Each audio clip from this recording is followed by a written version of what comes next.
it's Ivy here, host of Feng Shui It, here to answer today's winning question for Wonder Why Wednesday.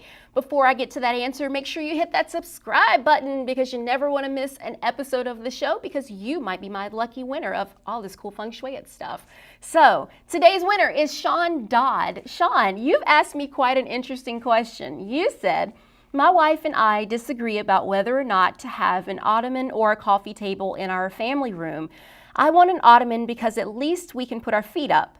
Every coffee table we ever had in the past only gets filled with junk that we don't read or ever look at. Can you feng shui our argument and tell us who is right? No, I'm not going to tell you who was right, but I'm going to give you some great tips so that you and your wife can decide what's the best option for your family. So the first thing, we have to always remember, clutter is Chi's #1 enemy. If there is too much clutter, whether it's a bunch of blankets thrown across an ottoman or there are a bunch of magazines and books thrown on top of a coffee table, it's clutter if we're not using it, if it's not functional. So we want to make sure that we never clutter our space with things that we're not using.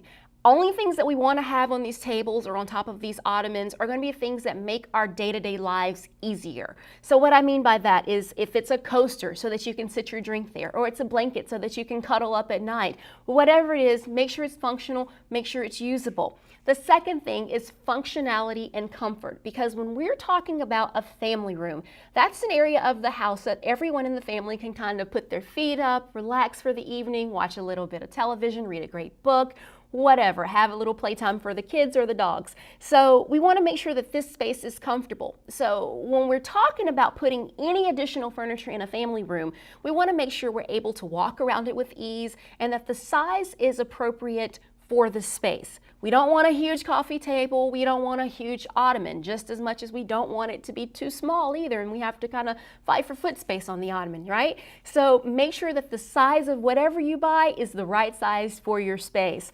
And the last thing that I want you to make sure of is that we have those corners and those edges rounded on the piece of furniture. As my preference is for most things, it's always that we have either an oval or a round table or a round or oval ottoman because it helps Chi to flow a lot easier in those spaces. And not only that, if we happen to bump into it, it doesn't hurt nearly as bad and scratch our legs like those pointy coffee table corners do, right? So now, Sean, it is up for you to decide who's right, you or your wife, based on those great feng shui tips. And if you have a question for me, you can submit it on our Facebook page at facebook.com/FengShuiTV.